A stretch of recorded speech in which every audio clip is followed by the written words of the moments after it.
TJ here, and welcome to my review of the Rome Ravine Pro in collaboration with Snowboard Magazine. Let's get into it. All right, guys, real quick for your reference before I jump into the construction, I'm 5'10", I weigh around 155 pounds, and I tested the Ravine Pro in size 158. I'm gonna have this snowboard as well as all the rest of my snowboard gear linked down below this video if you wanna check it out. Now, the Ravine Pro does have an updated shape for 25-26, but it's still gonna give you that classic all mountain free ride and powder focused feel that you know and love out of the Ravine series.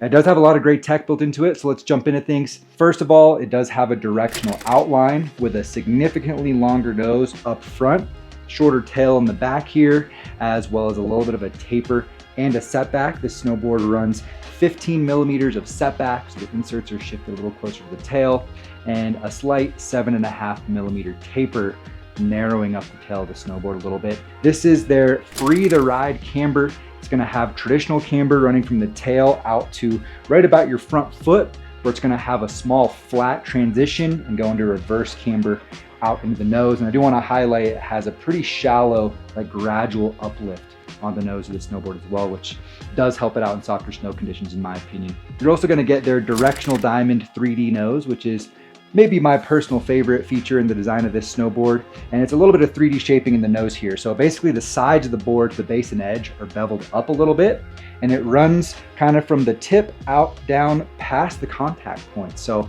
it helps in POW by displacing that soft snow more efficiently, kind of outward, but also is gonna make that nose super catch free for swiveling around as well, which is a really fun addition to play with around the resort. Other than that, you're gonna get their directional double hot rods, and the Ravine Pro runs their carbon Omega hot rod. So basically it's like a carbon fiber pole, like you can almost think of it like a carbon fiber fishing pole wrapped in more carbon fiber. And they inlaid that into the tail of the snowboard. There's two of them. It's even embossed in the top sheet so you can see where they're at. It's gonna help amplify the energy and maximize the power you're able to get out of the tail of this thing.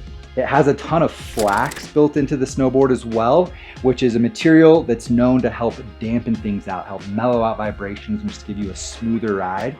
It's directional, so you're gonna find that around kind of the front half of the snowboard, kind of around the perimeter here, as well as their flax impact plates underfoot, and that's all in there just to help dampen things out, as well as their sinter speed base, which is going to be a dense sintered base material. It's durable, it's tough, it's fast, and it's always a nice addition to see, especially on a more premium board like the Ravine Pro. But that's it for a tech breakdown. Let's jump into how this board actually felt out of the resort.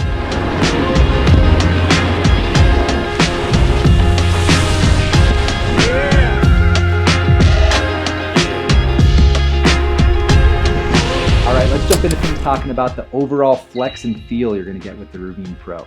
So I'd say the flex sits solidly on the stiffer side of medium, has a very capable all mountain feel, solid underfoot as you're out there ripping around the resort, exploring, very responsive feeling as well. And it does take a little bit of muscle to get flex out of this snowboard. You know, I will say you can get a little bit more leverage in the nose just with that larger platform you have, but it took me a couple laps to figure it out. My first 2 laps, my presses were weak. So you gotta really commit a little bit more than you might expect to get the board to give up nice flex. But it's not too difficult to figure out, and once you do, it is fun to play around with. That directional diamond nose, like I mentioned, is very catch free. The tail does have a very energetic feel to it. You gotta muscle it maybe even a little bit more, just because you don't have as much leverage with that shorter tail. Overall, I think you can have some fun with butters, whether you're the type of rider that enjoys just doing a tail press now and then, or you really like getting after more dynamic butter combos. It's pretty average, I would say. The diamond nose is what really makes it a little bit more fun than it would be otherwise with this kind of more directional free ride shape. And when it comes to riding with a more freestyle first approach, you know, I took this thing through some park laps out at Copper. I think I got 5 or 6 laps over the couple days that I tested it. And first off, this board is quite directional, so it's definitely gonna be more of a novelty taking this thing through proper park laps. I think it's probably better suited for finding natty features or trying to do some tricks in POW and stuff like that. But it is a Rome. It has that classic freestyle feel to it, just in that core character of the snowboard. And it rides like a little bit of a stiffer, more high performance sport. aside from the directionality, when you're setting up for tricks, approaching features, it has a little bit more precision than maybe you would want in your everyday park snowboard. Definitely jibs like a stiffer board, but I did enjoy it on jumps. I think if you are gonna hit park laps, you're gonna probably have the most fun getting some air time on this thing. And what I really liked about that on the Ravine Pro is that it just sets up a real nice platform to pop off of. That edge just sets really nice and you feel confident getting in the air on this thing. It also rides switch very comfortably, which is critical. So I definitely tried landing switch quite a bit on this thing and I wasn't thrown off at all. So in that regard, it feels pretty comfortable, but at the end of the day, definitely a bit more novelty, and it's quite stiff for getting in the terrain park. All right, let's also talk about how this board feels carving and exploring the resort. So it's size 158, you're gonna find a 25.8 centimeter waist width. So this board does have a little bit of extra width to it compared to your typical like twin snowboard, making those deeper carves a little bit more accessible. But I do wanna highlight that Rome does a really good job of making their wide boards very wide. So if you have a larger boot size, check out one of the wide options. But you're also gonna find a 7.6 meter side cut at this size. So I think for a free ride board, that gives you a little bit more energetic carves. It sits in that more freestyle range where it's gonna feel comfortable at a wide variety of speeds. But when you get going pretty fast, it's gonna throw you into a pretty aggressive carve. But I will say, when it comes to carving, I did really enjoy the feel of the Ravine Pro.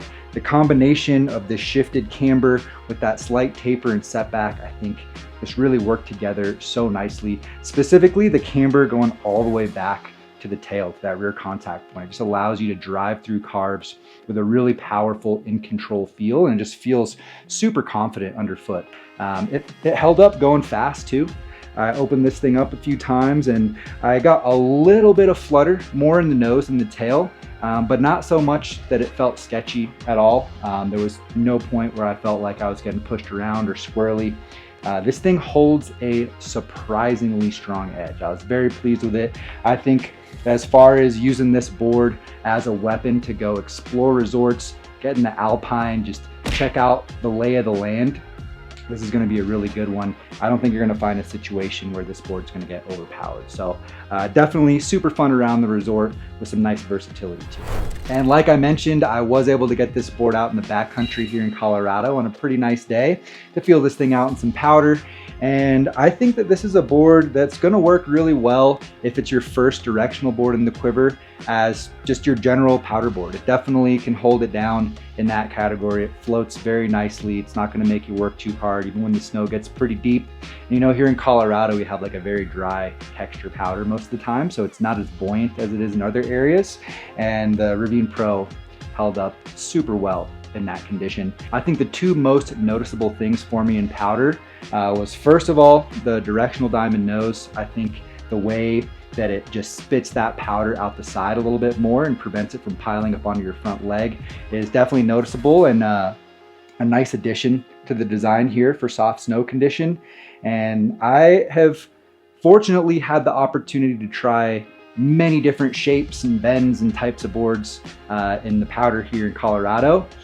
So I will say that this particular bend, this shifted camber where you have camber all the way back to the tail, it does have a little bit of a different feel as far as maneuverability. It's not going to be as maneuverable as something with maybe like a little bit more of a rocker release in the tail, or certainly something that has a full rocker profile, and just excluding like your fishes and your swallowtails, just kind of similar shapes but different bends. So not as maneuverable as those types of shapes, but still felt very cozy out there, and isn't something that I think is going to be on your mind really if you do take this thing out on a really nice pow day, but I thought worth noting. But on the flip side of that, you're going to get a crap ton of stability out of the tail for just all mountain exploring. So a little bit of a trade-off there, but very good powder board overall. Okay, so at the end of the day, I would say the Ravine Pro definitely sits in that higher end, higher performance, like all mountain freeride category. This thing has some good precision and power to it. Definitely going to be a board better suited for you more seasoned riders that want something sturdy and capable under your feet, something that can hold a good edge, feels confident going fast, Going to be very capable around the entire resort. It's going to hold it down in powder as well, while still retaining a little bit of a freestyle feel just with those Rome roots, you know? So if that sounds like something you might be interested in, consider the Ravine Pro. I'm gonna have this board linked down below this video, as well as a link to the latest issue of Snowboard Magazine, so please make sure to go check those out. I appreciate y'all. Thank you so much for watching all of our reviews, and we'll see you in a new one next time. Thanks, guys.